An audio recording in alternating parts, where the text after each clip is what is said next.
Hello, I am Umbrenero, and welcome back to Umbrenero's Life. This is part 2 of my geometric painting, and this one is inverted. So, we are back with my geometric painting, and it's time for part 2. And I'm kicking it off right away with the inverse of my purple color. So, like I said, I tried to use my phone to get the correct inverted colors using the paints that I had available. And these are the closest ones I had.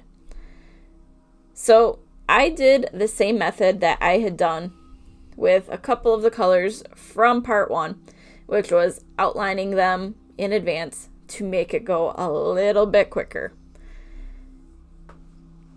And because I did have bleed through of some of the colors, I knew I was going to need to put a little bit more paint in those areas than I really wanted to. But I didn't want the blue and the purple to peek through. So I had to do what I had to do.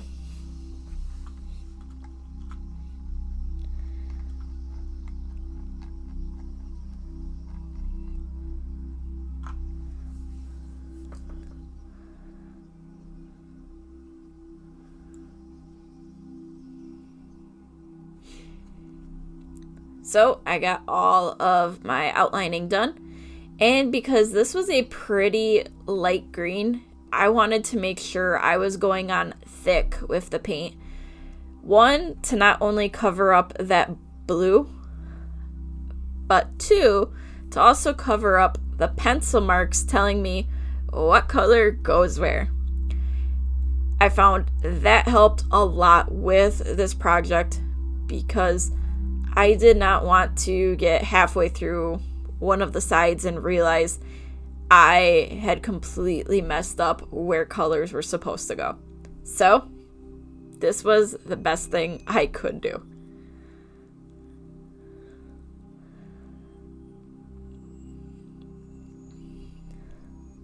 And this time, instead of waiting for everything to be dry right away, I actually went in with my next color for the outline, which is this very, very bright yellow. It was the best color I had that matched my blue. And this was a stubborn paint to work with because, as I hinted to in my first little part of this little mini series, there's a color that was not a matte paint, and it was this yellow. And because of that, if I didn't put it on thick enough in spots, you would be able to see the pencil clearly through it, and you would be able to see the purple that I'm covering up along the center very clearly. So I had to be very careful putting this on, but also I had to put it on very thick.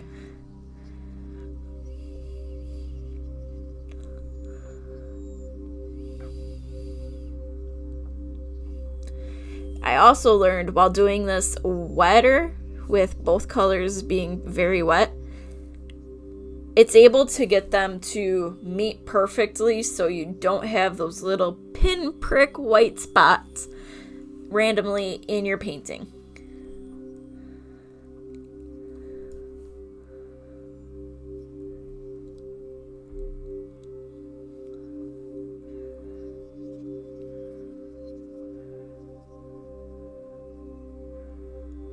So this first little triangle of the yellow, it really showed me how much I needed to put in each one so that way you could not see through, and how thick I had to actually make sure this paint was. There was a little bit of trial and error, especially with that first triangle, but once I knew what I needed, it became a walk in the park.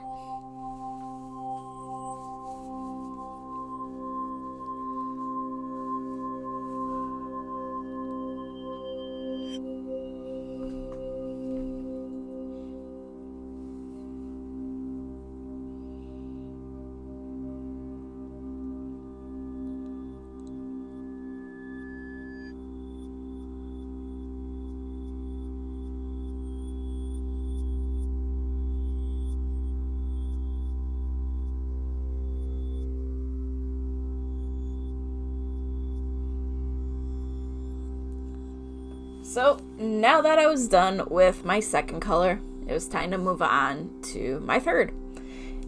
And I had to think of which color would be best to go with next. And I had the bright idea of putting the paint right on the canvas and thinking, oh, this won't spread out too far.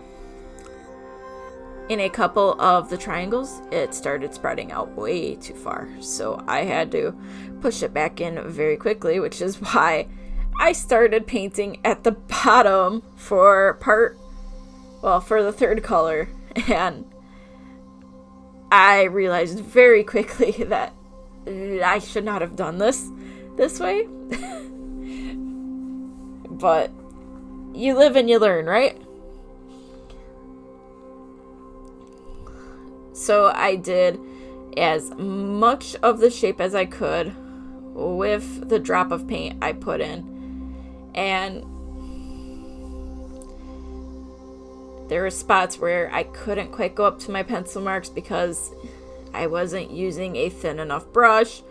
And there was a whole lot going on that's like, alright, I'll do what I can with this one and I'll clean up later whatever I made a mistake with. And this ended up taking longer than it would have if I would have outlined all of the triangles first.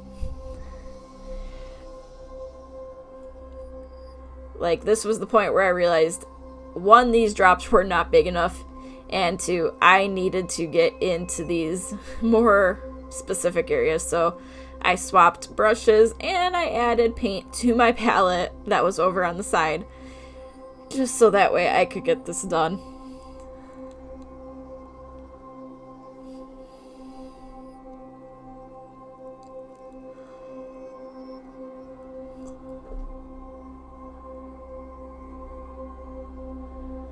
So because of my little blunder with how I started this color, I believe this purple took me longer to do than the yellow and the green for the inverted side here. And I was not as accurate with the purple either, because there was a couple spots where I ended up going way over my lines than I had wanted to. But you gotta learn somehow. And that's exactly what I did with this one.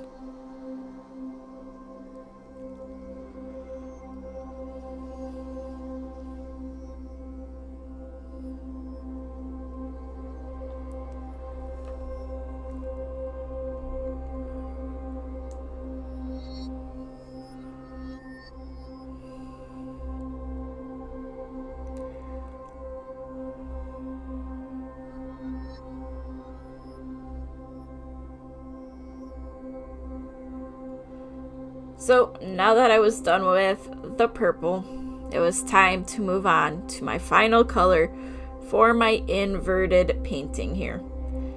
And that color is my opposite of the pink I used, which I knew was going to be a nice color.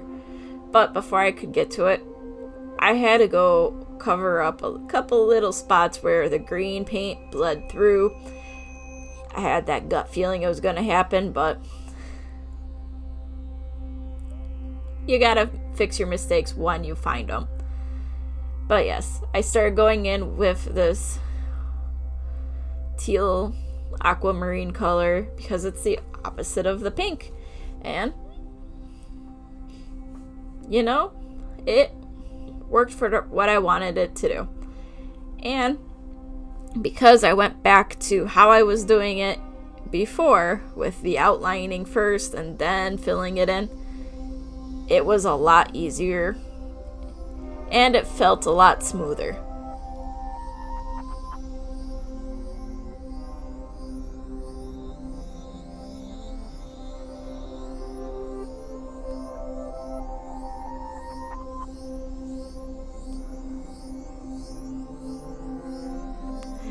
So even though this was a more detailed way to do it and took more time on that aspect, I think it was worth it because it at least made it look a lot better than having to push paint back because it went too far or those various things.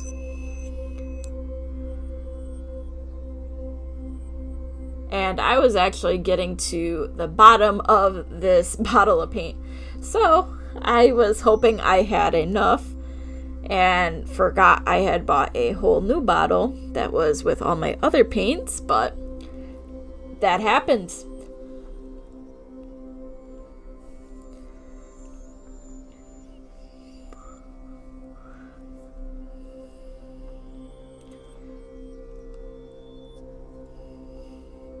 So in a way, this painting, this half of the painting, the darker colors are more in the center, whereas in the first half, the darker colors were around the borders. And, it kind of felt right. At least to me it did.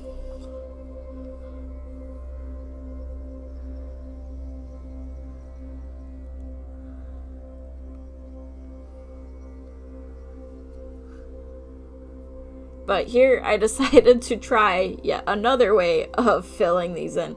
I went and did the corners first and then just started filling in the rest of the triangles to see if I could make it go a little bit faster.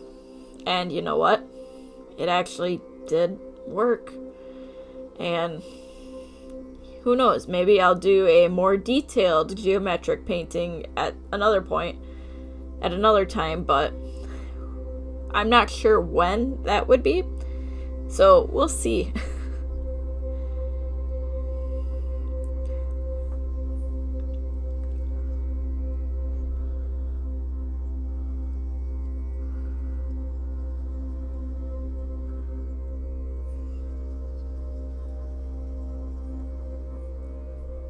Unlike the part 1 of this little mini series, I knew I wasn't going to be able to do the white edge right away because some of my paints were still a little wetter than I wanted them to be.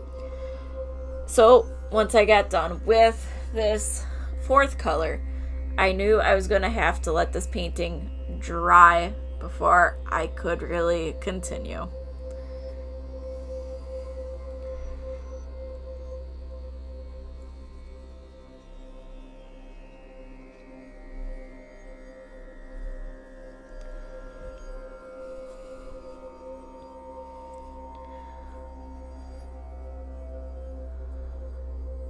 So I waited for it to be dry enough around the edges to go in and put my white. Obviously, I did a great job of showing it, but in reality, I didn't have to paint all of it white, but I wanted it to try to be level, and I did such a great job of actually getting it on camera. But following this clip of getting the border painted the color to be the inverse of the other side, I do have final pictures of how this looks dried, and then I tried to invert the colors to see how close my computer thinks they were. So we will see how that turns out.